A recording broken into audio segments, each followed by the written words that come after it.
महापुरुष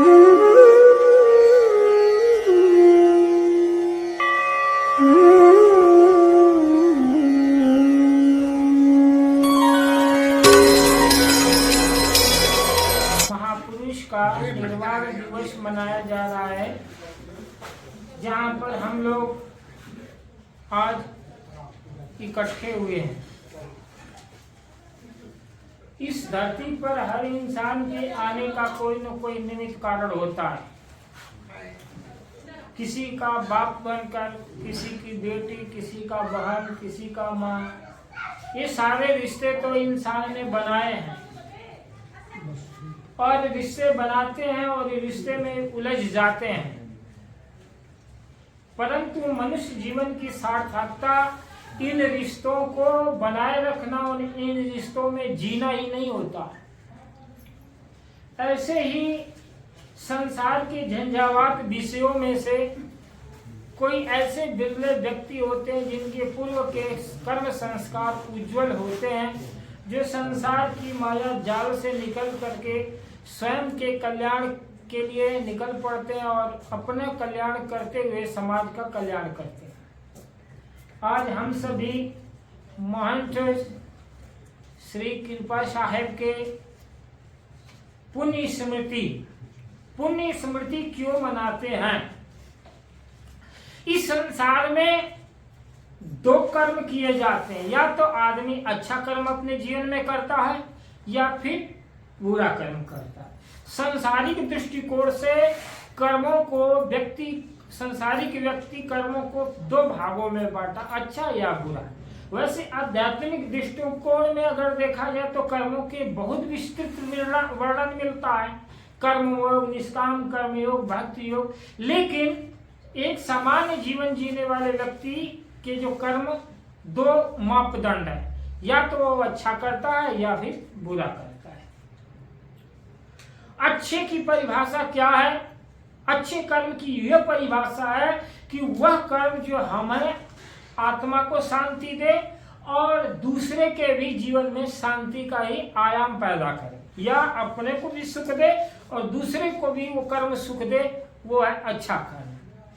और बुरा कर्म है केवल निष्ठ स्वार्थ की पूर्ति के लिए, हमें तो अच्छा लगता हो लेकिन दूसरे का उसमें दुख समाया हुआ हो, वह बुरा कर्म है। तो संत महात्मा इस संसार में अपने जीवन का सर्वस्व त्याग करके लोक कल्याण का कार्य करते, और लोक कल्याण कार्य करना ही पुण्य कर्म है। पुण्य से उसको पुनीत कर्म से, नवनीत कर्म से जोड़ा जाता है। इसलिए संत जब तक जीवन पर्यंत रहता हो तो मानव कल्याण के लिए, समाज के सुधार के लिए, व्यक्ति के कल्याण के लिए सद शिक्षा, स्वाध्याय और आचरण रहने के द्वारा कल्याण का मार्ग तो बताता ही है। परंतु यदि उसका शरीर क्षय होता है, देह का त्याग हो जाता है, उसके उपरांत भी उस महापुरुष का जो भी गुण है, त्याग है, तपस्या है, साधना है, उससे समय समय पर अगर संसारी प्रेरणा लेता है तो उससे भी उसमें कार्य की सिद्धि होती है, उसके जीवन में शांति का मार्ग प्रशस्त होता है, उसके जीवन में शांति बनती है। और आज पुण्य स्मृति है, तो पुण्य स्मृति है, शरीर से तो वो महात्मा नहीं, आत्मा अजन्मा है, आत्मा कभी मरती ही नहीं है। तो उन्होंने एक ऐसा पुण्य कर्म किया कि घर द्वार त्याग करके साधनामय जीवन जिया। अपने पुरुषार्थ के द्वारा उन्होंने क्या किया? उन्होंने एक ऐसे भूमिका पर अपना स्थान बनाया जहां पर छोटी मोटी जो भी जैसी गुरु के द्वारा बताए मार्ग से अपने जीवन को तपाया, साधा, और वही पुण्य कर्म आज हम सभी को यहाँ पर एकत्रित करने के लिए बाध्य किया है। तो आज हम अगर एक भी बात जीवन में धारण कर लें कि यह संसार असार है, इस संसार में कोई सार नहीं है, व्यवहार चलाने के लिए हम जीवन पर्यंत पुरुषार्थ करते हैं, लेकिन इन सब जीवन, संसारिक जीवन से भी ऊपर एक जीवन है जहां हम व्यक्तिगत रूप से शांत हो सकते हैं। और हमारी व्यक्तिगत शांति ही समाज हित के लिए, समाज कल्याण के लिए माध्यम। अगर हम अशांत होंगे तो संसार को शांति हम नहीं दे सकते। अगर एक कोई कहे कि हम तो अशांत हैं, चंचल है मेरा मन, और हम दूसरे के मन को चंचल करें, हर चंचल अशांत व्यक्ति दूसरे को चंचल करेगा। हर दुखी आदमी अपने से समीप स्थित लोगों को दुख ही देगा, पीड़ा ही देगा। अर्थात एक सिद्धांत यहाँ निकलता है कि जो जिसके पास होता है वही उसको दूसरे को, वही व्यक्ति दूसरे को देता है। सिद्धांत क्या निकला?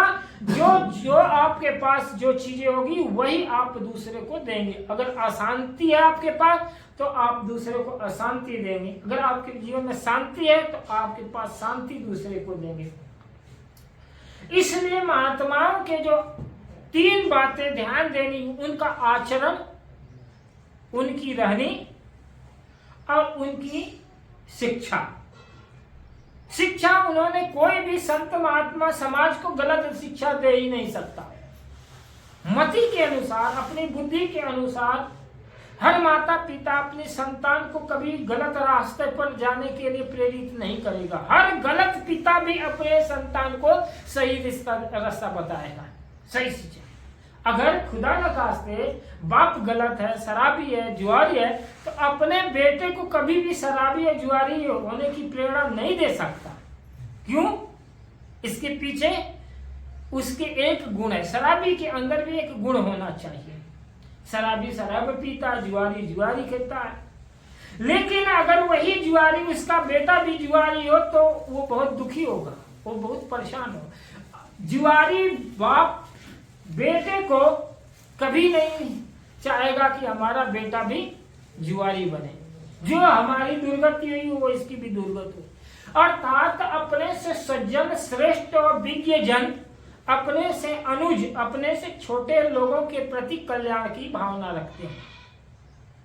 और ये कल्याण की भावना मनुष्य के लिए आशीर्वाद है।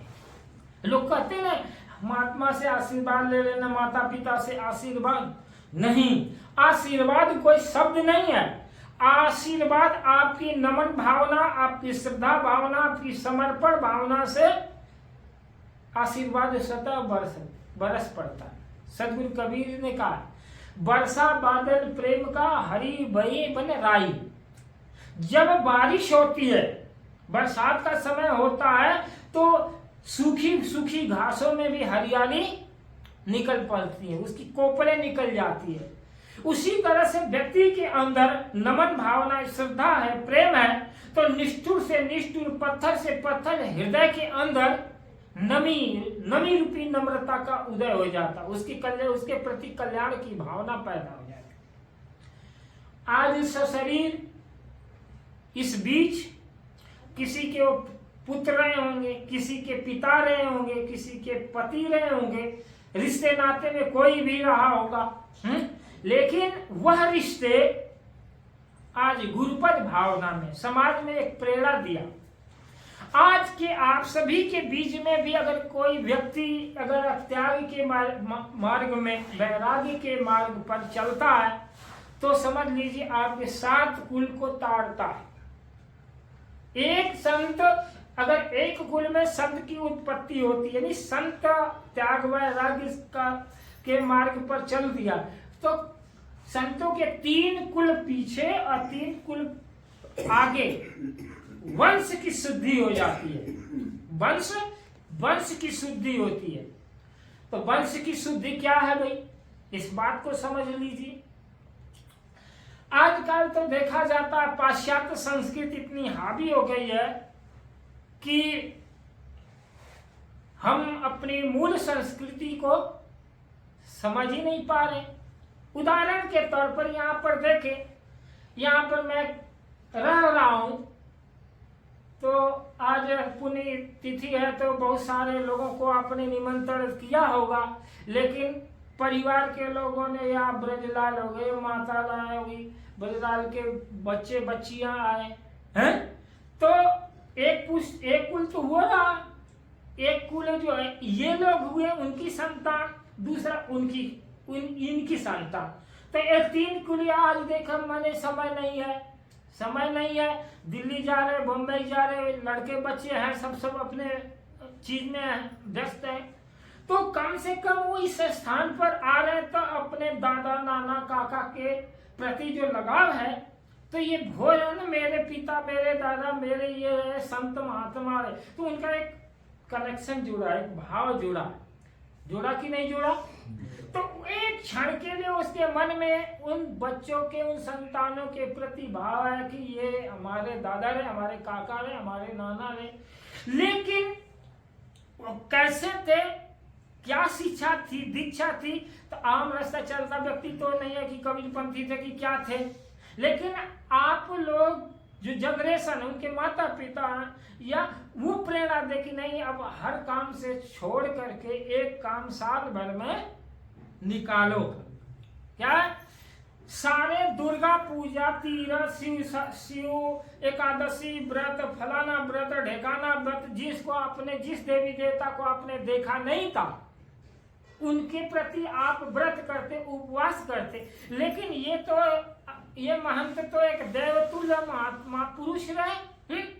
तो कम से कम साल में एक दिन दुनिया आए या न जाए, लेकिन अपने कुल खानदान से लड़का लड़की, बेटा बेटी, बहू, रिश्ते नाते को इस स्थान पर लाना आप लोगों का कर्तव्य बन रहा है। क्योंकि पिता ने तो वो प्रेरणा देकर चला गया, लेकिन आप उनके वंशज होने के नाते भी आपका कर्तव्य है कि पिता की धरोहर, उनके आचरण से, उनके धारा को, उनकी मौलिक शिक्षा से आप अपने बच्चों को भी जोड़े रखो।